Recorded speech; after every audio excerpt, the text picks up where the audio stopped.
É uma alegria quando nós estamos juntos, não é verdade? É um privilégio nós estarmos reunidos aqui, aprender juntos com a palavra do Senhor. E o tema dessa palavra de hoje, como eu disse, é continuação daquela mensagem que eu trouxe lá em 8 de março, no Dia das Mulheres. Se você não assistiu, se você não pôde estar aqui ou não viu, né, pela internet, eu convido você a ir lá no canal da pastora Ana Gasparotto, do Carlos Gasparotto, meu pai, e clicar e ler essa primeira parte da mensagem para você compreender. E hoje nós vamos dar continuidade a essa mensagem. O tema da mensagem de hoje é Esther, preparada para um tempo como este. Inclusive, a gente vai deixar o link, né, na publicação dessa mensagem para você poder ver a primeira parte da mensagem. Quando iniciei essa mensagem, lá no mês passado, falei para vocês sobre o papel da Esther. A Esther que nasceu numa circunstância nada favorável. Primeiro, ela era judia, fazia parte então do povo judeu, mas não estava na sua terra, em Jerusalém, em Israel. Ela estava, junto com vários judeus, como exilada lá na Pérsia. Isso por volta de 486 a.C. Então, ela estava numa terra estrangeira, judia, o seu povo foi levado como exilado lá no passado pelos babilônios, por Nabucodonosor. Depois o Império Babilônico caiu, foi dominado pela Pérsia, e aqui ela está no reinado do governo do rei Assuero, também conhecido como rei Xerxes I. Então, perceba que o cenário aqui não é nada favorável para Esther. Porque além de ela ser judia, de um povo que foi conquistado e vivia numa terra estrangeira, ela era órfã de pai e mãe. Ela não tinha os seus principais protetores, pai e mãe. Mas a gente viu na mensagem que eu dei no dia 8 de março, que Deus providenciou uma pessoa para cuidar de Esther. Uma pessoa que era o seu primo, provavelmente ele era bem mais velho que ela, chamado Mordecai. Ou Mardoqueu, né? Existem esses dois nomes para se referir ao nome do primo de Esther. Então, veja que a gente viu o cuidado de Deus com Esther. Porque Mardoqueu, ele foi um verdadeiro pai para Esther, cuidou dela. E nós percebemos que Deus vai preparando todo um cenário para colocar Esther numa posição elevada no reino da Pérsia. E vemos que Esther era uma mulher que, apesar de ser bela, né? Que diz que ela era muito bonita, ela era uma mulher que guardava os conselhos de Mardoqueu. E Deus abençoou que ela entrasse no palácio, porque nós falamos da rainha Vasti, uma rainha que era esposa do rei Assuero. O rei Assuero, ele dá um banquete para mostrar toda a sua glória, todo o seu reino, e um banquete que durou 180 dias, está lá em Esther capítulo 1, 180 dias, ou seja, 6 meses, que ele ficou ali, dando banquetes com seus líderes, com o povo, mas não foi simplesmente um banquete, ou demonstração de poder e riquezas. Foi, na verdade, uma convenção que ele fez ali, militar e política estratégica, porque ele queria reunir os seus líderes com o alvo de conquistar novos territórios. E ele que pretendia, ele já tinha subjugado o Egito, a Babilônia, ele já tinha unificado o seu reino, estava estável, mas ele queria conquistar mais, porque ele era um rei bem assim, orgulhoso, né, conquistador, né, desejando riquezas, desejando mais territórios. E ele queria conquistar a Grécia. O alvo dele era a Grécia. Então, por isso que ele faz esse banquete, com essa intenção de conquistar a Grécia. E a gente vê que entre o capítulo 1 e 2, aqui nesse banquete, acho que era o terceiro reino, era o terceiro ano do reino dele. O banquete, quando ele deu, era o terceiro ano. Então, o reino dele era no início. E ele resolve, então, fazer essa campanha militar contra os gregos. Então, entre o capítulo 1 e 2, a gente vê que passam-se 4 anos que o rei ele fica fora da Pérsia. Ele tinha mandado a rainha Vashti embora, porque ela não ouviu o chamado dele, se rebelou contra o chamado dele nesses dias do banquete.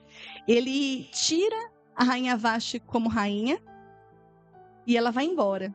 E ele vai para essa campanha na Grécia, só que essa campanha não é bem sucedida. Apesar dele ter um grande exército, o grande exército num território muito longe do território deles, causou muitas dificuldades. Inclusive, aquele filme que a gente lembra dos 300, lembra? Dos 300, aqueles espartanos robustos que lutam de forma corajosa, né?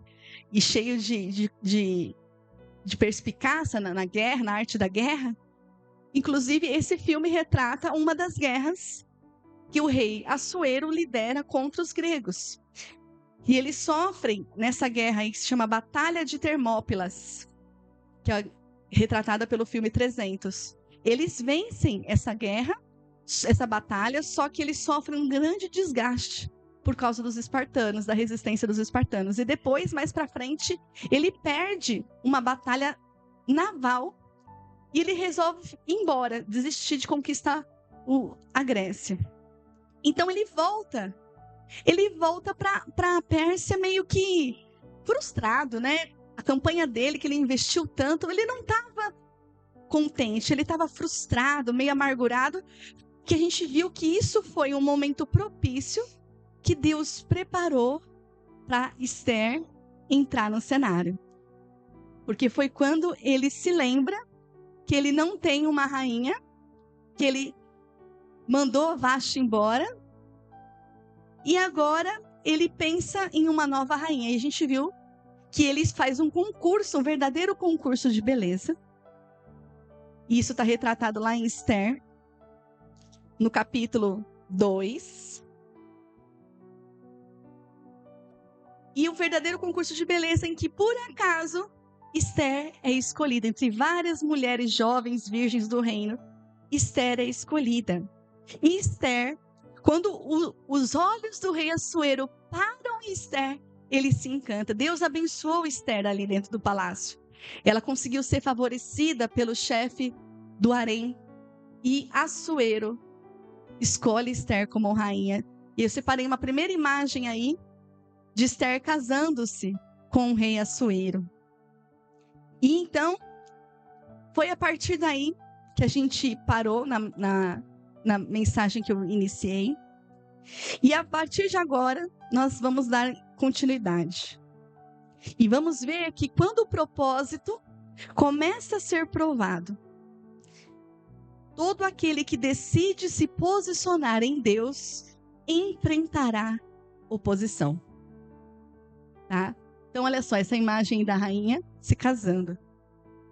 Parece que tá tudo bonito, né? Parece um conto de fadas. Mas é aí que a história deixa de ser apenas uma preparação para se tornar uma batalha. E logo em seguida, após o casamento, nós vemos lá em Esther, capítulo 2, versículo 9, que Mardoqueu estava sentado junto à porta real, porta do palácio. Essa posição que ele ficava, você percebe também no capítulo 2, no decorrer do capítulo 2, que ele sempre procurava, Mardoqueu, ficar na porta do palácio para ouvir sobre Esther, saber notícias de Esther, porque ele era uma pessoa que se preocupava muito com o bem-estar de Esther. E essa posição que ele ficava à porta do palácio não era por acaso. Por quê? Certamente indica uma posição oficial. Alguém que tinha um acesso, uma função pública. Porque naquela época, um cidadão comum não tinha livre acesso ao palácio. O palácio ele era guardado. Então ali na porta do palácio era um local de governo, era um lugar de julgamento, um lugar de controle de acesso. Então certamente Mordecai, por ter ali acesso sempre na porta do palácio, ele tinha uma posição oficial, alguma posição do governo. E isso permitiu que ele ouvisse uma conversa ali. Que você vai ver que essa conversa vai ser uma conspiração. Vamos ler Esther 2, agora no capítulo 20, diz como que Esther se portava após ter se tornado rainha. Diz assim: Esther havia mantido segredo sobre o seu povo e sobre a origem da sua família, conforme a ordem de Mardoqueu, pois continuava a seguir as instruções dele como fazia quando ainda estava sob a sua tutela. Esther 2, 20. Então veja que ela não deixou a posição fazer com que ela se tornasse uma pessoa soberba, uma pessoa que se esquecesse das suas raízes, que se esquecesse da sua fé. Pelo contrário, diz aqui que ela guardava no coração todas as instruções que ela aprendeu de seu primo Mardoqueu, que era o seu pai adotivo. Ou seja, ela tinha no seu coração guardado os ensinamentos, a palavra de Deus, porque era um costume dos judeus passar as instruções, os mandamentos do Senhor de pai para filho, de geração a geração, de forma oral, como forma de perpetuar os ensinamentos do Senhor de geração a geração. Então ela guardava, mesmo sendo rainha, mesmo no conforto do palácio, ela guardava a palavra de Deus em seu coração. E digo para você, isso foi primordial para que ela fosse dirigida pelo Senhor nos momentos mais difíceis que ela enfrentaria, mesmo estando ali naquela posição. E isso mostra por parte de Esther maturidade espiritual. Por quê? A gente percebe como a gente lida com crianças. Eu tenho filhos pequenos. E a gente fala, não faz isso. Aí você vira as costas, está fazendo. É a mesma coisa que você dissesse, faça. Não é? Criança é assim, porque falta-lhe maturidade. E tem muito cristão que é um bebê espiritual, né? Que vem na igreja, ouve a palavra, mas quando está no momento de você aplicar a palavra, se esquece, né? Está longe da igreja, está longe ali do seu líder espiritual, desobedece. Isso é imaturidade. Olha só, mas Esther não era assim. E veja que nos versículos seguintes aí do capítulo 2, Mardoqueu, estando ali naquela posição, à porta do palácio, que eu disse que provavelmente era uma função ali administrativa que ele tinha, sendo judeu, mesmo sendo judeu, diz que na porta do palácio ele escutou 2 oficiais que estavam ali guardando a porta do palácio, conversando entre si, Bigtã e Teres. E eles estavam ali conversando, mas não era uma conversa qualquer. Diz que eles estavam indignados, ou seja, aconteceu alguma coisa que o coração deles se voltou contra o rei Assuero. E eles conspiravam entre si para assassinar o rei Assuero, que aqui também é chamado de rei Xerxes. E o que acontece? Diz aqui que quando Mardoqueu descobre essa conspiração, a primeira coisa que ele faz é contar para a rainha Esther. E a rainha Esther comunica ao rei em nome de Mardoqueu, e o rei pede que isso seja investigado. E isso é confirmado. E esses conspiradores, eles são presos e executados. E diz aqui, no final do capítulo 2, que tudo isso foi escrito nos registros históricos na presença do rei. Esses livros históricos são chamados de crônicas do rei. Eram registros oficiais da corte persa, em que se registravam todos os acontecimentos importantes do reino. Esses registros, essas crônicas, serviam como memoriais administrativos e históricos. Então, esse registro seria muito importante. E depois nós vamos ver como Deus vai usar esse registro a favor de Mardoqueu. Então, você vê aí se Mardoqueu recebeu alguma recompensa? Veja, leia o texto. Diz que o rei descobriu, O Mardoqueu fez um ato histórico, um ato heróico. Ele salvou a vida do rei. E por acaso, você vê aí que ele foi recompensado? Não. No capítulo seguinte, no capítulo 3, você vê que, apesar do ato heróico, Mardoqueu foi simplesmente ignorado. E o rei exalta outro homem, chamado Amã, colocando-o em posição mais elevada do que todos os demais da nobreza. Ou seja, Mardoqueu salvou a vida do rei, mas foi totalmente esquecido pelo rei. E isso nos ensina algo muito valioso, amados. Mardoqueu nos ensina sobre a perseverança silenciosa. Isso já aconteceu com você? Porque Mardoqueu estava sempre ali, todos os dias, à porta do palácio, cumprindo o seu dever. Ele servia com fidelidade. Ele salvou o rei Assuero, denunciou uma conspiração. O fato foi registrado nas crônicas, mas não houve nenhum reconhecimento, nenhuma honra. Será que Mardoqueu se rebelou? Começou a reclamar? Aqui diz que não, que ele não reclamou, não abandonou o seu posto, ele não parou de fazer o que era certo, ele permaneceu. Muitas vezes é exatamente o que acontece conosco.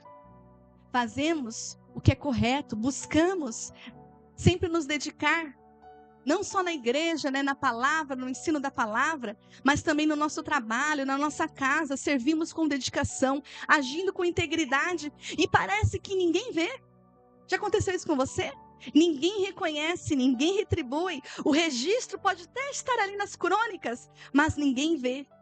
E Mordecai nos mostra que a nossa fidelidade não pode depender de aplausos de homens. Não pode, mas sim da consciência de que Deus vê tudo e todos. E é a Ele que me importa agradar. E é isso que pode estar acontecendo com você. Lá no seu trabalho, na sua família, dentro da sua própria casa. E a gente sabe como que às vezes o cristão, o homem e a mulher de Deus, às vezes são atacados dentro da sua própria casa. Que às vezes são usadas as pessoas que a gente mais ama para nos atacar. Mas você continua plantando bem. Mesmo que nada você veja de resultado. Continue firme, pois no tempo certo você verá os bons frutos da sua colheita. Continue perseverando, ainda que silenciosamente. Porque chegará o dia em que aquilo que estava esquecido pelos homens será trazido à memória no tempo certo. Então, perseverar não é continuar quando somos aplaudidos ou reconhecidos, mas é continuar mesmo quando somos ignorados. E que a nossa firmeza, amados, não esteja no reconhecimento humano, mas na certeza de que nada passa despercebido aos olhos de Deus. E é por isso que esse ministério continua aberto. Que, apesar de ser uma igreja pequena, e talvez não reconhecida pelos homens, Deus nos deu já de formas mais evidentes possíveis a confirmação de que esse ministério nasceu no coração dele. Então nos importa agradar a ele e continuar fazendo aquilo que ele nos mandou fazer. Perseveramos. O que nos importa é honrar a Deus, seja onde estivermos. E a palavra de Deus, ela cita isso em vários versículos, amados. Como que Deus, ele olha o que nós estamos fazendo. Lá em Mateus 6:4, quando Jesus ensina sobre a oração, ele fala que o seu Pai, que vê o que é feito em segredo, o recompensará. Lá em Colossenses 3:23-25, o apóstolo Paulo ensina também sobre isso. E isso é muito valoroso para nós cristãos, que diz assim: tudo o que fizerem, façam de todo o coração, como para o Senhor e não para os homens, sabendo que receberão do Senhor a recompensa da herança. É a Cristo o Senhor que vocês estão servindo. Quem cometer injustiça receberá de volta injustiça, e não haverá exceção para ninguém. Amados, a justiça dos homens é falível, mas a de Deus, essa é tremenda e infalível. Deus, ele não se esquece o que fazemos. Hebreus 6 diz isso, do 10 ao 12. Diz assim: Deus não é injusto. Ele não se esquecerá do trabalho de vocês e do amor que demonstraram por Ele, pois ajudaram os santos e continuam a ajudá-lo. Queremos que cada um de vocês mostre essa mesma prontidão, olha lá a perseverança, até o fim, para que tenham a plena certeza da esperança, de modo que vocês não se tornem negligentes, mas imitem aqueles que, por meio da fé e da paciência, recebem a herança prometida. Amados, Deus vê tudo. Deus vê cada detalhe. Deus vê tudo. Deus vê o irmão Alessandro quando ele chega cedo, arruma as cadeiras. Deus vê a Aninha ali preparando a aula durante a semana para as crianças, imprimindo material, vindo mais cedo, arrumando as salas. Deus vê a Isabelle preparando o louvor, separando as músicas. Deus vê você lá se dedicando, guardando a palavra, aprendendo a palavra nos ensinos de quarta, nos ensinos de domingo. Deus vê todas as coisas. Deus vê quando você está ali. Às vezes você sofre uma ofensa, mas você se cala, não dá a resposta à altura, mas você guarda no coração e entrega para o Senhor. Deus vê todas as coisas, amados.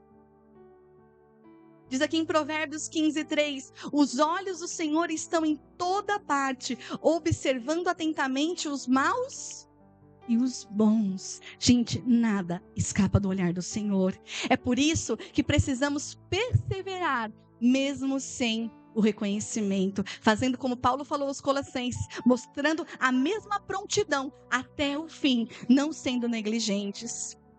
Lá em Gálatas 6, de 8 a 10, diz assim: mas quem semeia para o Espírito, do Espírito colherá a vida eterna.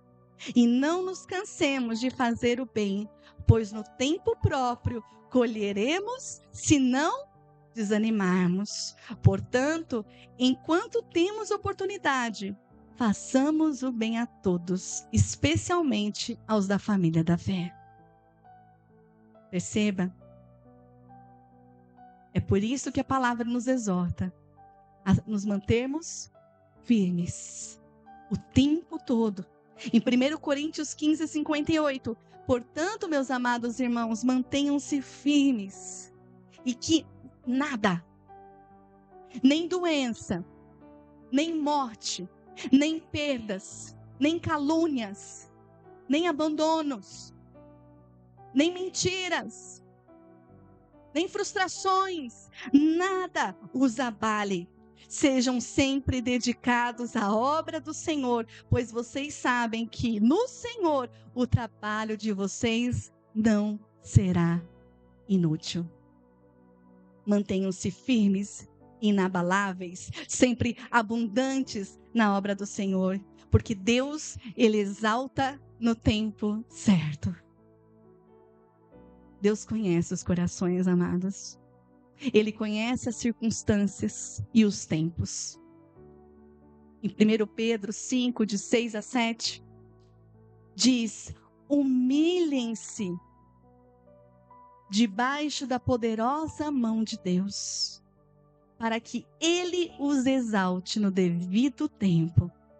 Lancem sobre Ele toda a sua ansiedade, porque Ele tem cuidado de vocês. E a gente sabe que a ansiedade é um mal deste século, não é? Quantas pessoas que sofrem de ansiedade, de síndrome do pânico, dificuldade para dormir, os pensamentos são acelerados, não conseguem descansar, não conseguem entregar, não conseguem confiar. E o Senhor fala: lance sobre ele toda a sua ansiedade, porque ele tem cuidado de vocês. Salmos 75, 6 e 7. Porque não é do Oriente nem do Ocidente, vem do deserto que vem nem do deserto que vem a exaltação. É Deus quem julga, humilha um e a outro exalta. E aquilo que parece esquecido, o registro, não será esquecido. Eclesiastes 11:1, Salomão nos ensina, falando: atire o seu pão sobre as águas, e depois de muitos dias, você tornará a encontrá-lo. Ou seja, essa imagem de lançar o pão sobre as águas é aquilo que você faz hoje, mesmo que não haja um resultado imediato. Aguarde, porque aquele pão que você lançou trará o retorno no tempo certo. E isso tem a ver com a palavra. Guarde a palavra no seu coração. Guarde. Não espere reconhecimento humano. Porque é dele que vem a sua herança e a sua recompensa. Então, a gente vê aqui no texto, no final do capítulo 2, que quando ele descobre, ele conta para a rainha Esther sobre o plano de conspiração. E a Esther, por sua vez, ela poderia ter levado para si o crédito da informação. Afinal, ela era rainha, ela tinha acesso direto ao rei, ela poderia muito bem falar para o rei sobre a informação e ninguém saberia a origem dessa informação. Ela poderia se exaltar nessa situação, mas ao contrário, ela foi íntegra e honesta. Ela disse que quem lhe contou, quem soube da conspiração foi Mardoqueu. E isso é muito importante porque Esther demonstra humildade em reconhecer publicamente quem merecia ser reconhecido. Porque se ela não agisse assim e levasse todo o mérito da informação que ela tinha, não abriria mais tarde caminho para a providência divina em livrar Mardoqueu, como adiante veremos. Então, nessa situação a gente vê que Mardoqueu ele foi fiel, mesmo sem ser recompensado. E a Esther íntegra, mesmo tendo a chance de se exaltar. E ambos cooperam silenciosamente para um propósito maior. O que nos mostra que Deus, ele trabalha por meio de pessoas que não buscam glória para si, mas para o Senhor, e que agem segundo o seu propósito e a sua palavra. Então, no capítulo 3, a gente vê que ao invés de Mardoqueu ser honrado, outro homem é. Então surge a figura de Amã, que diz aqui em Esther 3:1, que o rei exaltou Amã e lhe pôs acima de todos os príncipes. Aqui não mostra nenhuma atitude de Amã para merecer esse cargo tão elevado. Então ele é exaltado sem um motivo aparente e elevado num cargo mais alto do reino, depois do rei. E por causa desse cargo elevado, todos deveriam se curvar perante ele, como forma de reconhecimento e honra à posição que ele ocupava. Essa postura de se curvar era um costume da época, um costume político e cerimonial, porque o rei era considerado uma figura absoluta, um soberano absoluto. E toda a autoridade que ele dava para outra pessoa também era reconhecido como uma perpetuação do seu poder. Então, se curvar era um ato de você reconhecer a autoridade do próprio rei. E recusar-se a se curvar poderia ser interpretado como um insulto e ato até de rebeldia. E aqui diz o texto, o que acontece? Aqui diz que todos se curvavam, mas um não se curvava perante Amã. Diz aqui que Mardoqueu, porém, não se curvava, nem se prostrava diante dele. É isso que vai mostrar a próxima imagem aí.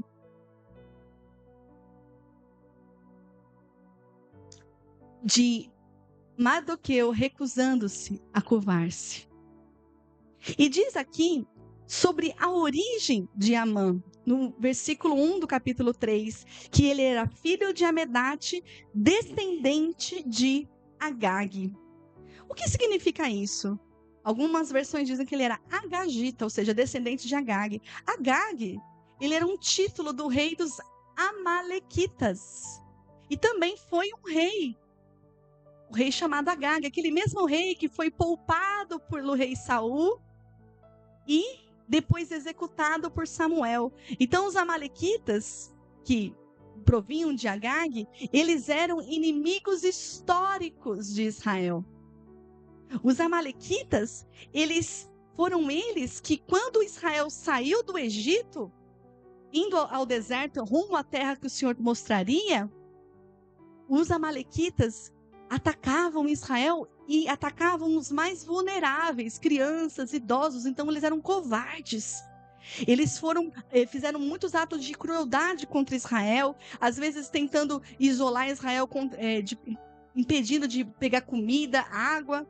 Então, por causa da maldade dos amalequitas, Deus ordena que eles fossem exterminados. Todo o povo, Deus, através de Samuel, tinha dado essa ordem de exterminar todos. Então, aqui, quando Amã é chamado de descendentes de Agag, é uma relação com os amalequitas. E isso, gente, a gente pode até entender um pouco da postura de Mardoqueu. Por que ele não se curvou? Porque para ele isso seria um grande conflito, um grande peso se curvar perante um amalequita. Ele não estava desobedecendo, mas ele estava confrontando a exaltação de Amã. E isso desencadeou um conflito muito grande. Colocam aí nessa história, são colocados frente a frente Mardoqueu e Amã. Então os oficiais do rei ficam incomodados. Ei, você não vai se curvar diante de Amã? E ele explica, ele é obrigado a explicar que ele não se curvaria porque ele era um judeu. E o judeu, ele presta culto e reverência e adoração somente a Deus. E diz aqui o texto que ele diz que ele é judeu. E os oficiais contam para Amã. E quando Amã descobre que Mardoqueu não se curvava, isso atrai um ódio enorme de Amã contra Mardoqueu. E você vai ver que mesmo assim Mardoqueu permanece de pé. A firmeza de Mardoqueu em não se curvar diante de Amã teve um efeito que ele talvez não imaginasse. Porque a recusa não gerou antipatia só contra Mardoqueu, mas despertou uma ira coletiva. Como diz lá em Esther 3, de 5 a 6. Quando Amã viu que Mardoqueu não se curvava e nem se prostrava, ficou muito irado. Contudo, sabendo quem era o povo de Mardoqueu, achou que não bastava matá-lo. Em vez disso, Amã procurou uma forma de exterminar todos os judeus, o povo de Mardoqueu, em todo o império de Xerxes. Gente, veja aí. A fidelidade de um homem a Deus se torna pretexto para a perseguição de todo um povo. E ali, gente, o reinado do rei Assuero não era pequeno, não. Eram 127 províncias. Ia da Índia até lá em cima, a Etiópia. Então, assim, era um reino formado por muitos povos e nações. E isso nos revela que a obediência a Deus muitas vezes despertará a oposição do mundo. Que a gente sabe, quando eu digo mundo, é esse sistema afastado de Deus, que jaz no maligno. Jesus mesmo nos alertou sobre isso.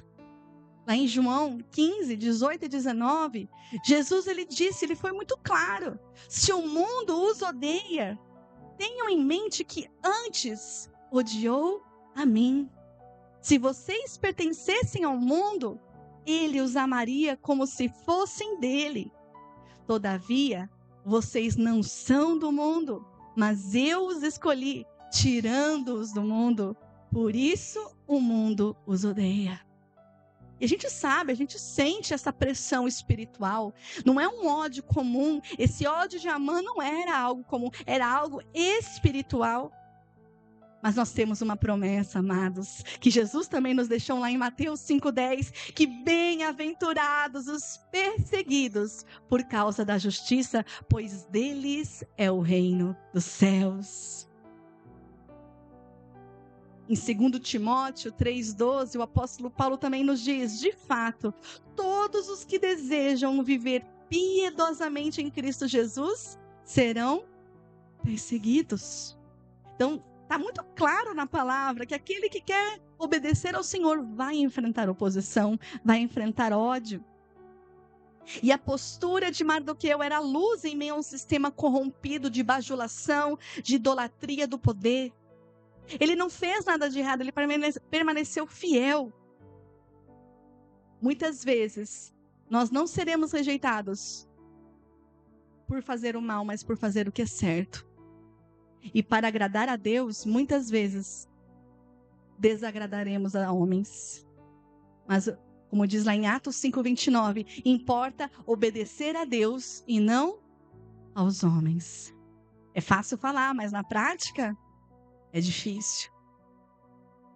Porque a fidelidade a Deus muitas vezes nos coloca em rota de colisão com os valores desse mundo. E quantas vezes você já não foi alvo de ódio por causa disso?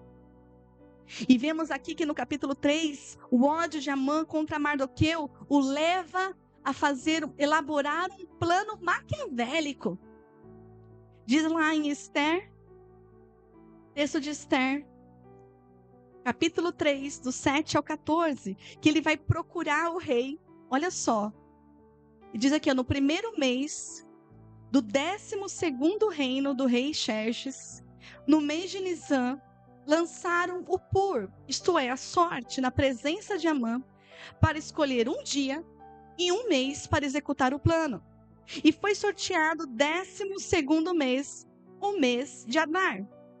Então Amã disse ao rei Xerxes: existe certo povo disperso e espalhado entre os povos de todas as províncias de teu império, cujos costumes são diferentes dos de todos os outros povos e que não obedecem às leis do rei. Não convém ao rei tolerá-los. Se for do agrado do rei, que se decrete a destruição deles, e colocarei 350 toneladas de prata na tesouraria real à disposição para que se execute esse trabalho. Então o rei tirou seu anel-selo do dedo e deu a Amã, o inimigo dos judeus, filho de Amedata, descendente de Agag, e lhe disse: fique com a prata e faça com o povo o que você achar melhor. Assim, no 13º dia do primeiro mês, os secretários do rei foram convocados, e Amã ordenou que escrevessem cartas na língua e na escrita de cada povo, aos sátrapas do rei, aos governadores das várias províncias e aos chefes de cada povo, e tudo foi escrito em nome do rei Xerxes e selado com seu anel. E as cartas foram enviadas por mensageiros a todas as províncias do império, com a ordem de exterminar e aniquilar completamente todos os judeus, jovens, idosos, mulheres, crianças, num único dia, o 13º dia do 12º mês, o mês de Adar, e de saquear os seus bens. E uma cópia desse decreto deveria ser publicada como lei em cada província e levada ao conhecimento do povo de cada nação, a fim de que estivessem prontos para aquele dia. E aí que eu mostro a próxima imagem. A imagem, então, de Amã, convencendo o rei Assuero a elaborar este decreto. Um decreto de morte. Veja que era o 12º ano do reinado do rei Assuero, ou seja, já fazia 5 anos que Esther era rainha, porque ela se casou com o rei no 7º ano. E o ódio de Amã não era apenas pessoal, era espiritual. Não era contra Mardoqueu, mas se tornou contra todo o povo. E a gente percebe esse ódio contra os judeus, contra os hebreus, ao longo de toda a história, numa tentativa de destruir e exterminar o povo de Israel. E vocês sabem por quê? Esse ódio, essa ira? Porque através de Israel viria o Messias prometido. Desde quando foi lançado lá em Gênesis 3,15, em que Deus anunciou que da descendência da mulher viria aquele que pisaria a cabeça da serpente. Então, na Bíblia, nos mostra que ao longo da história houve repetidas histórias, tentativas de atingir o povo por meio do qual viria o Messias. E isso aconteceu lá no Egito, com o decreto de Faraó, quando os hebreus cresceram e Faraó se sentiu apreensivo com o crescimento dos hebreus e mandou matar os meninos até 2 anos de idade. Isso aconteceu no nascimento de Jesus, quando Herodes o Grande ouve que nasceu o rei dos judeus e manda também lançar no rio todos os meninos lá de Belém, de 2 anos para baixo. E esse ódio reaparece em Esther, reaparece no tempo de Jesus e atravessa a história. Depois de Jesus, com a destruição de Jerusalém, também houve uma tentativa de extermínio por parte do Império Romano, que destrói o segundo templo, destrói e escraviza centenas de milhares de judeus, que perdem a sua soberania. E a história do povo judeu é marcado também com o Holocausto, nos tempos mais atuais, o Holocausto foi a maior e mais sistemática tentativa de extermínio de um povo, que foi executada pela Alemanha nazista, onde morreram 6 milhões de judeus. Gente, você acha que isso é algo normal? É espiritual. É um ódio contra o povo. 6 milhões de judeus foram exterminados. Essa tragédia da Segunda Guerra levou à criação do Estado de Israel, porque eles estavam espalhados pelos povos e vulneráveis. Isso fez com que Israel se estabelecesse como Estado, lá em 14 de maio de 1948. E mesmo se tornando um Estado, Israel hoje enfrenta vários conflitos, principalmente por disputas internas e exércitos nacionais conhecidos como terroristas, que atacam, como Hamas, lá na faixa de Gaza, com aquele acontecimento que teve em 2023, em outubro de 2023, terrível. Ele sofre com Hezbollah no Líbano, no norte, além de disputas internas, sofre ataques diretos como 2024 de Irã. Isso obrigou Israel a desenvolver um sistema mais moderno do mundo de antimísseis. Olha só, uma nação que está ali ao tempo todo alvo de mísseis externos para se proteger. Você acha que isso é algo normal? Tudo isso, gente, mostra que existe algo por trás disso, um ódio espiritual, e que Deus ainda tem um plano para com Israel e promessas ainda de restauração que ainda hão de se cumprir sobre Israel. E a gente vê que, assim como no tempo de Esther e Mardoqueu, a oposição não é apenas contra pessoas, mas é contra propósitos. Mas ainda assim, como Deus preservou Moisés, como Deus preservou Jesus ali em Belém, Deus também agiria agora, no momento e na época de Esther. Apesar do ódio, o propósito de Deus continua avançando. Porque quando o inimigo ataca a promessa, é porque é algo muito especial e precioso que Deus está preservando. E esse decreto, gente, de Amã, é um decreto sério. E veja que Amã, ele não escolheu um dia qualquer, um dia aleatório. Diz o texto em Esther 3,7 que ele lança o Pur. O Pur é uma forma de sorteio, em que ele queria escolher uma data que fosse favorável. Eles usavam isso naquela época para escolher datas favoráveis, para garantir um dia, segundo as suas crenças, que fosse um dia místico, um bom presságio. Então, o sorteio cai no mês de Adar. E que mês é esse, gente? Isso foi bem propício. Eu tenho uma imagem aí que mostra o calendário hebraico. O calendário judaico, ele é diferente do nosso. E ele é dividido também em meses e tem nomes próprios. E o mês de Adar, como você vai ver, é o 12º mês. E quando é lançada a sorte, quando Amã faz esse sorteio para saber quando ele executaria o plano dele de extermínio, eles estavam no 1º mês, no mês de Nissan. Ou seja, quase um ano à frente. O dia que ele sorteou foi quase um ano, 11 meses à frente. Isso foi propício, porque haveria tempo para que toda uma reviravolta na história acontecesse. Veja, uma reviravolta. Então, isso significa que, sem perceber, Amã, ele marca a execução do plano com muitos meses de antecedência, o que dá tempo para que a intervenção por meio de Ester e Mardoqueu acontecesse. Então, enquanto Amã confia na sorte, Mardoqueu permanece fiel e Ester aguarda o momento certo. Amã consegue manipular o rei, consegue fazer com que os judeus parecessem uma ameaça, cujas leis e costumes não eram contrários às leis do rei. E ele, inclusive, oferece um incentivo financeiro. Ele diz, olha, eu vou colocar à disposição da tesouraria do palácio 350 toneladas de prata para que esse plano seja bem executado. E isso foi uma forma de facilitar a aprovação do rei. E o rei concorda, sem resistência, e autoriza Amã a agir. Então esse decreto é feito, é assinado e divulgado entre todas os povos, as províncias.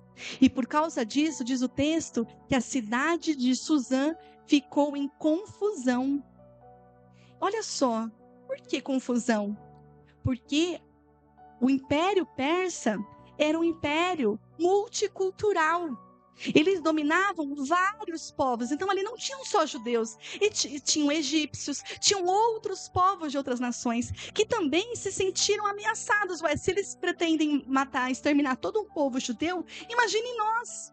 Então isso gerou grande medo e insegurança em todos. Mas olha o contraste lá em Ester 3,15, diz que o rei e Amã se assentaram para beber, porém a cidade de Suzã estava perplexa e confusa. Então, um grande contraste. Amã se comemorando e a cidade em confusão. E aí você imagina o choque. Se você fosse judeu ali naquela época, numa terra estrangeira, cujo líder decretou uma data para o extermínio do seu povo, como que você reagiria? E aqui, no capítulo 4, mostra a reação de Mardoqueu. Diz o texto que quando ele sabe da sentença de morte coletiva, ele rasga suas vestes e cobre-se com uma veste de saco e cobre-se de cinzas. E ele sai pela cidade em grande clamor. É o que vai mostrar aí a próxima imagem. Mardoqueu se vestindo com pano de saco. Isso fazia parte, esse era um costume na cultura judaica. Rasgar as vestes era um gesto que mostra choque extremo e uma aflição interior muito forte. Isso acontecia em momentos de tragédia, de momentos de blasfêmia, de perdas, grandes perdas. Eles rasgavam as suas roupas, simbolizando que o seu coração estava rasgado, estava ferido, uma dor tão forte que se mostrava exteriormente.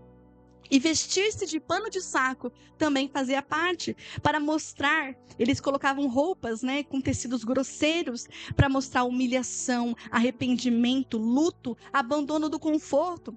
Demonstrava que não era tempo de celebração, mas de quebrantamento.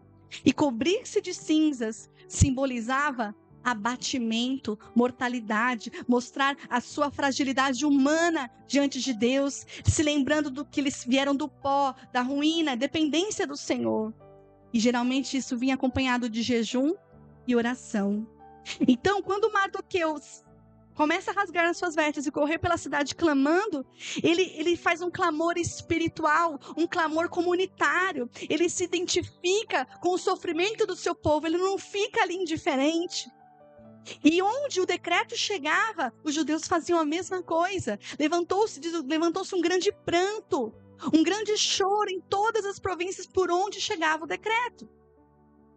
E quando Ester descobre o estado que estava Mardoqueu, ela não entende, porque ela ainda não sabia do decreto. Ela fica aflita, ela manda levar roupas para que Mardoqueu se trocasse e pudesse entrar conversar com ela. Ele se recusa, porque ele está muito triste.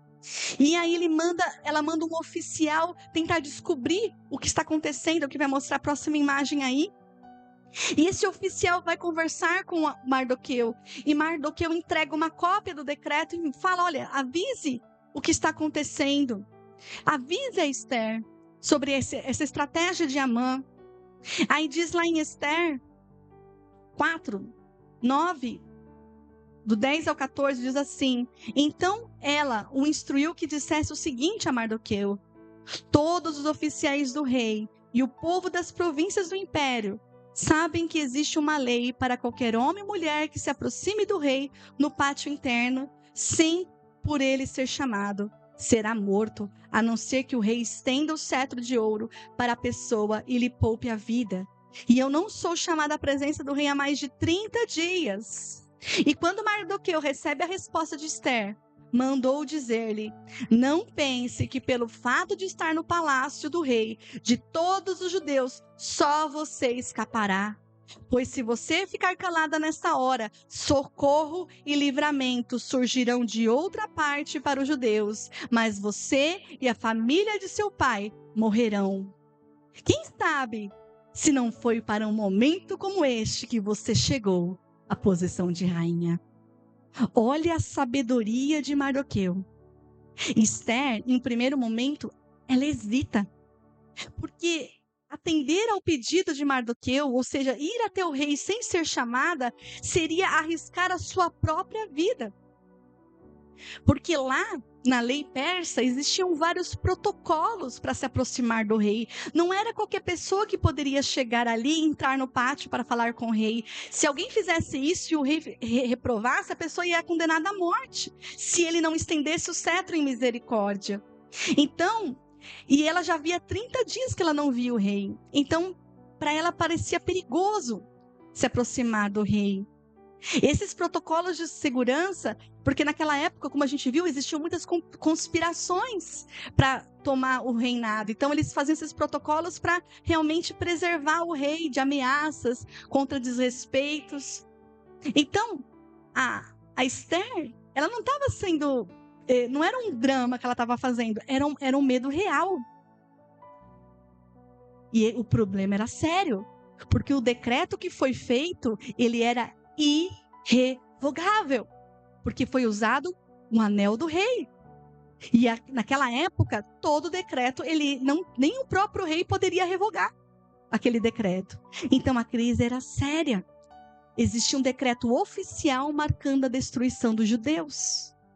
E Esther precisava enfrentar o risco de morrer apenas para pedir uma audiência com o rei. E agora ela era rainha. E o Mardoqueu, ele exorta ela: não pense que você sendo rainha, você não vai sofrer as consequências desse decreto. Então ele exorta ela, ele fala com firmeza. E você vê que a Esther, ela recebe essa exortação. Ela é aberta à correção, ela não se ofende. Ela não fica ofendida. Ela não se acomodou no conforto. Ela não escolheu a indiferença. Ela ouve, reflete e veja o que ela faz em seguida.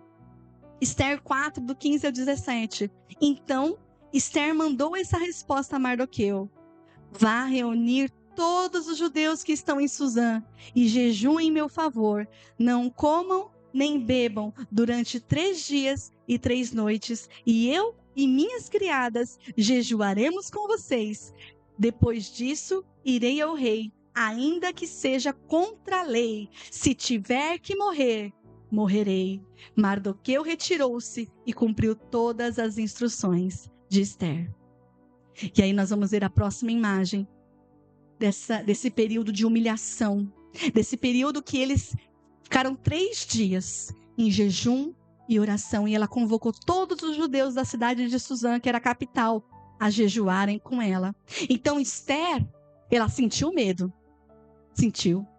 mas ela transforma medo em oração e jejum. Ela transforma a insegurança que ela sentiu em consagração. Ela transforma o risco em propósito. Ela decide assumir a responsabilidade do cargo que Deus colocou ela, justamente para viver este momento que ela passaria. E aí, eles passam por esse momento de consagração. Porque a palavra nos diz que Deus não nos deu espírito de covardia, mas de poder e equilíbrio. Lá em 2 Timóteo 1,7. E a gente aprende que quando um povo se ajoelha e clama a Deus, Diz a palavra: se o meu povo, que se chama pelo meu nome, se humilhar e orar e buscar a minha face e se converter dos seus maus caminhos, então eu ouvirei dos céus, perdoarei os seus pecados e sararei a sua terra. Segundo Crônicas 7:14. Então você imagina que naquela luta espiritual houve um clamor que abalou o reino espiritual. E certamente essa foi uma oportunidade para os judeus que estavam espalhados ali pela Pérsia, para buscar a face de Deus. Os momentos de crise, amados, não são por acaso.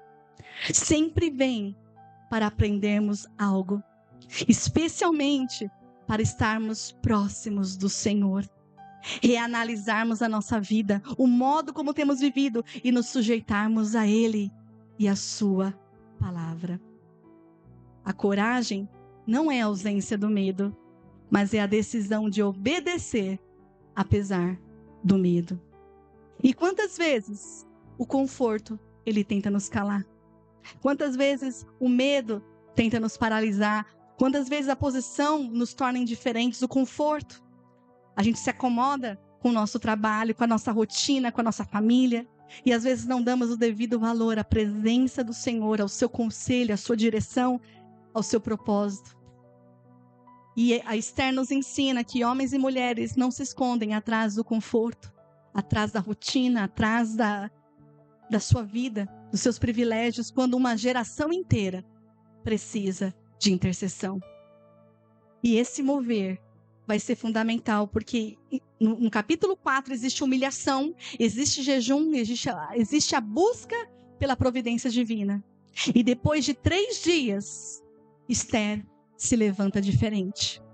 Ela coloca suas vestes de rainha e decide se apresentar perante o rei. Veja, que momento decisivo. Mostre a próxima imagem. Ela não vai ao palácio apenas como uma rainha adornada, mas ela vai como uma mulher revestida de Deus e do propósito. O texto diz que ela se coloca no pátio interior diante da casa do rei. Aquela caminhada podia ser a última da vida dela. Cada passo carregava um risco, medo, mas dependência total de Deus. Aquelas palavras que ela mesmo disse: se tiver que morrer, eu morrerei, ecoavam em sua mente, em cada passo. Quando o rei a vê, rapidamente, ele levanta o cetro, mostrando misericórdia para ela. E ela toca na ponta do cetro. E o rei pergunta: que há, rainha Esther? Qual é o seu pedido? Mesmo que seja a metade do reino, lhe será dado. E a gente vê que a Esther, ela não age no infoito de buscar justiça, com impulso. Não, ela age com discernimento. Ela discerne os tempos e estações. Ao invés de despejar tudo ali no rei, ela convida o rei e Amã para um banquete. Olha a estratégia, olha que sabedoria que Deus dá para ela. E aí ela prepara um grande banquete para Amã e o rei. E o rei novamente nesse banquete pergunta: qual é o seu pedido, rainha Esther? Você será atendida. Qual que é o seu desejo? O rei insiste. Mesmo que seja a metade do reino, lhe será concedido. E mais uma vez, Esther espera e diz: meu rei, quero lhe convidá-los para outro banquete, para que eu possa lhe expor o meu pedido. E nisso, Amã sai desse primeiro banquete todo glorioso, todo soberbo. Puxa, a rainha Esther chamou só a mim para participar de um banquete com um rei. E diz o texto que ele ficou todo feliz desse banquete. Mas quando ele vê Mardoqueu, os olhos dele se enchem de ódio. E ele chega em casa e diz aqui que ele reúne os seus amigos, a sua esposa Zeres, e começa a se vangloriar de todo o seu poder, sua posição, suas riquezas. É o que mostra a próxima imagem. Ele contando: olha como que eu sou poderoso, olha como que eu tenho privilégios, olha, ninguém foi chamado pela rainha Esther senão eu, olha só. Mas a minha alegria não é completa, porque aquele judeu Mardoqueu, ele fica me afrontando, eu tenho ódio dele, ele não me deixa ser feliz. e o orgulho nunca se sacia. E aí a gente vê uma figura feminina aí diferente. A esposa de Amã. Ela, ao invés de falar com sabedoria com ele, ela incentiva a vingança e o ódio. Aqui diz o texto que ela e os amigos aconselham Amã a construir uma forca e pedir ao rei na manhã seguinte para enforcar Mardoqueu. Então percebe que a esposa, que uma figura meramente desconhecida, ela alimenta o orgulho do marido. Não só ela, como os amigos. Alimenta a precipitação, o ódio, a violência.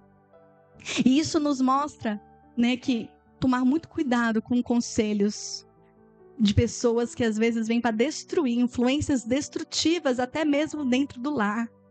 Tomar muito cuidado. Enquanto isso, Esther se opõe a essa figura dessa mulher, Zeres. A Esther, ela aconselha o jejum, a oração, a prudência, ela cria estratégia. Zeres aconselha segundo a carne, mas Esther aconselha segundo o espírito. De um lado, vemos uma mulher que inflama o orgulho e leva à morte. E de outro, uma mulher que busca Deus e gera livramento. E a palavra nos diz que o coração do justo medita antes de responder.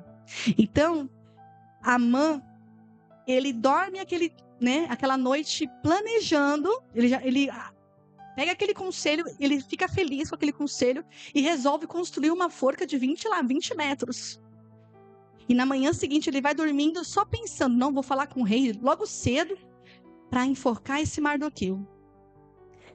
E quando Amã dormia planejando a morte, o rei perde o sono. Olha a providência do Senhor. Diz que naquela noite o rei não consegue dormir, perde o sono e pede para trazer as crônicas, os registros do rei.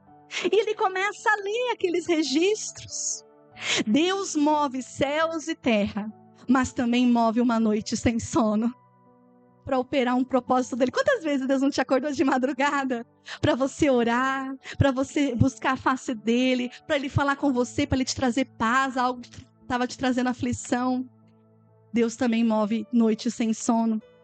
E ali Assuero manda trazer o livro de crônicas e descobre que Mardoqueu foi o responsável por ter denunciado uma conspiração e salvou a vida dele. Aí ele pergunta, por acaso Mardoqueu foi recompensado? De modo nenhum. Aí ele ficou meditando, puxa vida, ele precisa de uma recompensa. E nessa mesma hora, parece que passaram-se horas, né? Amã chega perante o rei para pedir o enforcamento do Mardoqueu. E todo, né, vangloriado, né, por sua posição. E o rei pergunta para Amã, Amã, o que se deve fazer com um homem a quem o rei tem o prazer de honrar? Aí Amã pensou, puxa, acho que é de mim que ele está falando. Ah, rei. Aí ele pensou na maior honra possível. A quem o rei deseja honrar, deve-se colocar vestes do rei, o manto do rei sobre ele. Ele deve subir em cima do cavalo real e escolher o mais nobre dos príncipes para levá-lo num desfile público com a coroa real e sair gritando a todos. É isso que se faz com aquele a quem o rei deseja honrar. O rei ouve o conselho. Puxa, gostei, Amã. Vá logo e faça isso com Mardoqueu. Quando ele escuta isso, ele quase que cai no chão. Como assim? É assim que Deus opera, gente. E Amã é obrigada a colocar o manto real sobre Mardoqueu, colocar a coroa na cabeça de Mardoqueu, colocar Mardoqueu no cavalo do rei e ficar o dia inteiro ali. É isso que se faz com quem o rei deseja honrar. Olha a mensagem, olha a imagem aí, gente. Imagina a cara de Amã. Olha a cara dele, gente. Ele é obrigado a honrar aquele a quem ele odiava, a quem ele tramava enforcar, ele tramava a morte. Gente, aquele dia foi humilhante para Amã. Imagine Mardoqueu, gente, como que você percebe o cuidado de Deus com Mardoqueu? Imagine Amã conduzindo pelas ruas aquele homem que ele odiava, proclamando sua honra. Mas Deus sabe humilhar os soberbos em praça pública. Deus humilha os soberbos, porque Deus rejeita aquele que é orgulhoso, mas aquele que é humilde será exaltado. Isso diz a palavra em Mateus 23:12. Todo aquele que se exalta será humilhado, mas todo que se humilha será exaltado. E Amã volta para casa envergonhado, com a cabeça coberta. Ai, preciso comparecer ainda no segundo banquete ainda. E ele chega em casa e conta para a mulher, para os amigos, olha só que afronta. Que afronta. E aí, em Esther 6:13, olha o que a mulher de Zeres fala e os amigos falam para Amã. Esther 6:13, visto que Mardoqueu, diante de quem começou a sua queda, é de origem judaica, você não terá condições de enfrentá-lo. Sem dúvida, ficará arruinado. Gente, olha que palavra de destruição de uma pessoa totalmente ímpia. Ao invés de ela dizer se arrependa, né? Não faça o que você está pensando fazer. Ao invés de gerar o arrependimento, ela fala, não, você está arruinado. E ela fala isso, né? Parece algo humano, algo sem temor. Eles relacionaram a queda dele à origem judaica. Por quê, gente? Os judeus, eles eram conhecidos pelos outros povos como uma nação que tinha um Deus protetor. Um Deus que abriu o Mar Vermelho, um Deus que lançou praga sobre o Egito. Então eles eram conhecidos pelos grandes milagres que Deus operou sobre eles. Então, ao verem a humilhação repentina de Amã e a exaltação inesperada de Mardoqueu, eles entenderam que havia algo maior por trás daquele judeu. Então, pessoas sem o temor do Senhor reconhecem antes de Amã que ele estava enfrentando algo que ultrapassava uma política ali do palácio, ultrapassava. Perceberam que a origem judaica de Amã significava que Amã não estava enfrentando um homem, mas enfrentando todo um povo preservado por Deus. E veja, a sua palavra gerou destruição, não arrependimento. Ela poderia ter falado diferente, né? Pô, volta atrás, se humilha, pede, né? Tenta voltar atrás. Mas eles só reforçaram a derrota e a destruição, porque eles também tinham o mesmo espírito orgulhoso e endurecido de Amã. Enquanto Zeres falou segundo a lógica humana, Esther agiu diferente, buscou a Deus, ouviu conselhos sábios, esperou o momento certo, e então se posicionou com sabedoria. E aí, rapidamente, ele mal estava falando com seus amigos, rapidamente os soldados levam Amã para o segundo banquete preparado por Esther. E aí, nesse segundo banquete, a Esther toma coragem e diz a verdade ao rei. Esther 7, de 2-9. E enquanto estavam bebendo vinho no segundo dia, o rei perguntou de novo, Rainha Esther, qual é o seu pedido? Você será atendida. Qual é o seu desejo? Mesmo que seja a metade do reino, lhe será concedido. E a rainha Esther respondeu, se posso contar com o favor do rei, e se isso lhe agrada, poupe a minha vida e a vida do meu povo.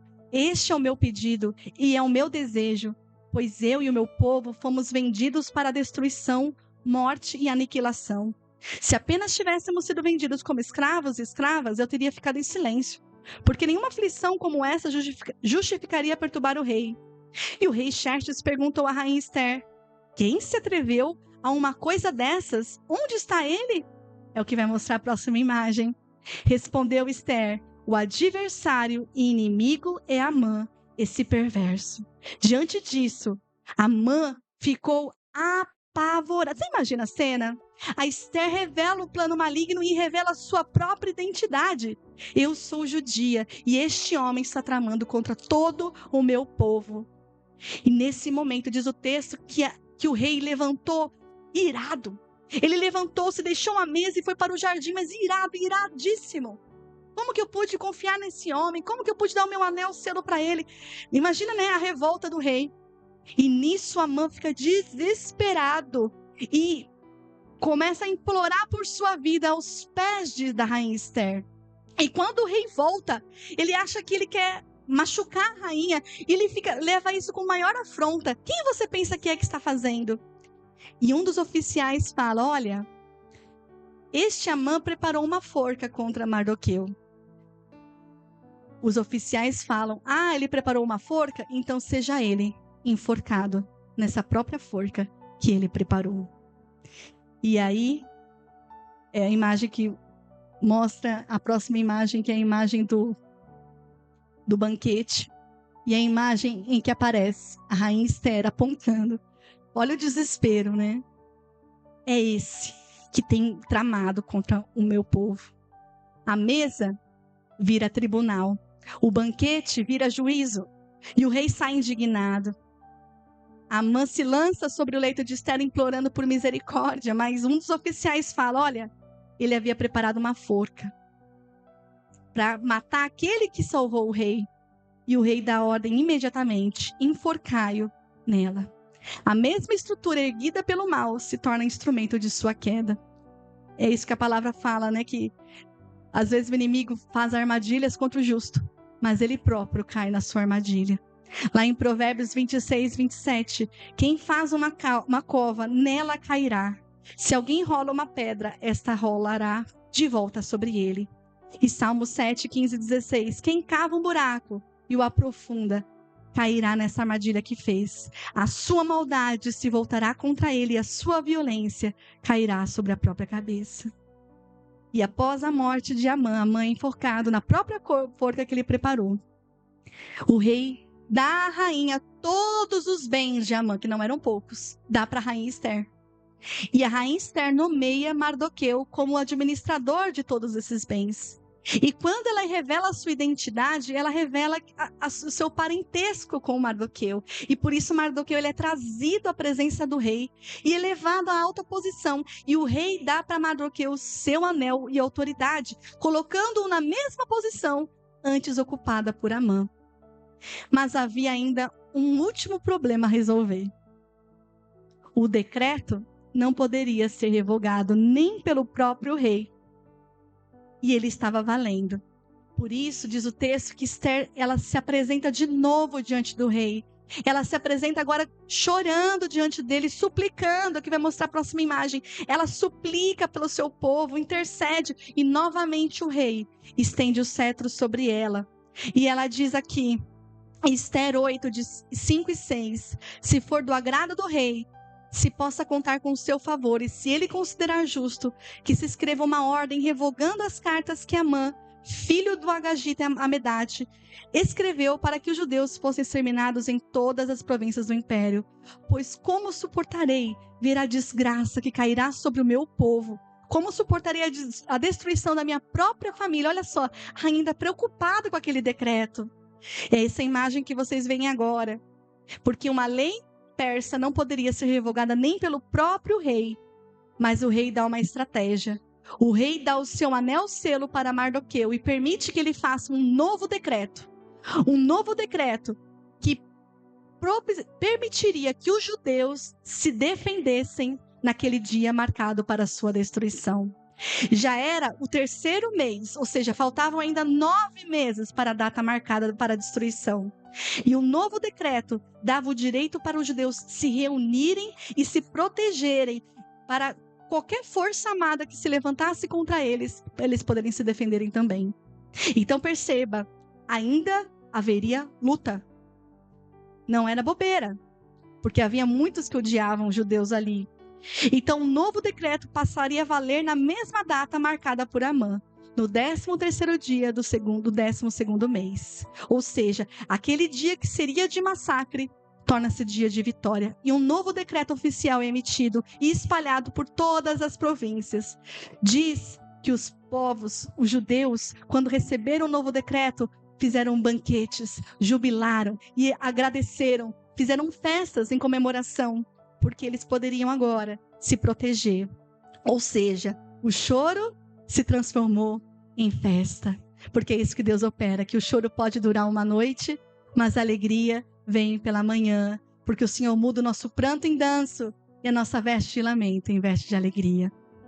E por causa disso, gente, o temor cai sobre todos os povos. As pessoas ficam tão admiradas com os judeus e com o Deus dos judeus, que diz que eles foram favorecidos pelos outros povos. Lá em Esther 8:17, no final diz: muitos que pertenciam a outros povos do reino tornaram-se judeus, porque o temor dos judeus tinha se apoderado deles. Olha, muitos se tornaram judeus. E sabe o que acontece? Olha a próxima imagem aí, estou quase acabando. Mardoqueu, ele é honrado. Olha só, ele sai da presença do rei vestido com mantos reais e com coroa de ouro. E Suzã, cidade que antes estava em confusão, agora se alegra. Porque quando Deus intervém, ele transforma o pranto, o luto em celebração. E no dia determinado, o dia que o povo seria exterminado, o povo agora poderia se defender. E chega o dia marcado. Gente, e não foi bobeira não, eles tiveram que lutar, eles tiveram que pegar em armas, eles tiveram que se defender. Mas Deus havia invertido a situação. Aquele dia que seria um massacre, tornou-se um dia de vitória e livramento. Porque o nosso Deus é um Deus de reviravoltas. E é isso que aconteceu naquele dia, olha só. Diz lá em Esther 9, de 1-4, que no 13º dia do 12º mês, o mês de Adar, entraria em vigor o decreto do rei. E naquele dia os inimigos dos judeus esperavam vencê-los, mas aconteceu o contrário. Os judeus dominaram aqueles que os odiavam. Então foi o contrário. Eles tiveram que lutar. Eles tiveram que, diz aqui, ó, no versículo 2, ninguém conseguia resistir-lhes, porquanto todos os povos estavam com medo deles. No versículo 3 fala, porque o medo que tinham de Mardoqueu havia se apoderado deles. E diz no versículo 4, Mardoqueu era influente no palácio e a sua fama se espalhou por toda a província e ele se tornava cada vez mais poderoso. Olha a honra do Senhor, gente. Quando a honra do Senhor vem, gente, é multiplicada. E naquele dia, eles tiveram que lutar. E os judeus prevaleceram contra aqueles que o odiavam. Só em Suzã, naquele dia, 13º dia, mataram 500 homens. Gente, não foi brincadeira, 500 homens em um dia só. Inclusive, os 10 filhos de Amã foram mortos. Depois, o rei autorizou que a rainha Esther pediu para que eles pudessem se defender também no dia seguinte, porque a luta estava ferrenha. E no dia seguinte também, em Suzã, mataram mais 300 homens. E nas outras províncias, foram mais de 70 mil homens. Nas outras províncias, foram 75 mil mortos. Você imagina? E diz que eles só usaram para se defender. E não tomaram os despojos ou saquearam os bens das pessoas. Eles não agiram por ganância, mas como por preservação e justiça. Então, ao todo, morreram ali, gente, mais de 75 mil pessoas que morreram. Isso mostra a grande extensão da hostilidade que eles enfrentavam ali e que a providência e o livramento de Deus foi muito grande. Eles corriam sério risco de serem exterminados. E o mais lindo de tudo é que o livro de Esther termina como um memorial. Porque o 14º dia, o fim dessa luta, é decretado por Mardoqueu um memorial, uma celebração chamada Festa de Purim, que é a festa que é comemorada no mês de Adar, no 14º dia, que a festa de Purim, ela é celebrada para que as gerações futuras jamais se esquecessem que Deus mudou a sorte do seu povo, que Deus, Purim, né, por causa da sorte que foi lançada, mas Deus revirou, e o que o inimigo planejou para a destruição tornou-se um memorial para o livramento. E aí a última imagem que lhes trago, mostrando essa festa que é celebrada até hoje pelos judeus, que é entre fevereiro e março do nosso calendário, como uma lembrança de que Deus, ele preserva o seu povo, mesmo quando parece que tudo está em silêncio. Nenhum plano maligno prevalece contra o Senhor e o seu propósito. Aqui nenhuma sorte prevalece contra a providência divina. E Deus usou a rainha Esther, exatamente para esse momento, para livramento do povo. O povo para preservar a linhagem messiânica, que através dele viria Jesus, o Messias, para preservar o Salvador que viria através desse povo. Então pense que não foi só um povo que ela livrou a promessa do Senhor de trazer o Salvador. E o Senhor hoje continua levantando pessoas. Aonde você está, em lugares estratégicos, não para a vaidade, mas para a missão. Ele levanta onde você está, na sua casa, no seu trabalho, na sua cidade. Aí nessa posição que você está, às vezes parece pouco, mas Deus te colocou ali, numa posição estratégica. Porque Ele faz cooperar todas as coisas para o bem daqueles que o amam. E quem sabe, não foi para um tempo como este que Deus te escolheu e te colocou. Porque nenhuma arma forjada do inimigo prevalecerá contra aqueles a quem o Senhor escolheu. Eu sei que eu me estendi um pouco, mas que você possa guardar essa palavra no seu coração. Porque ninguém, nada, poderá contra os propósitos do Senhor. Amém? Deus abençoe sua vida.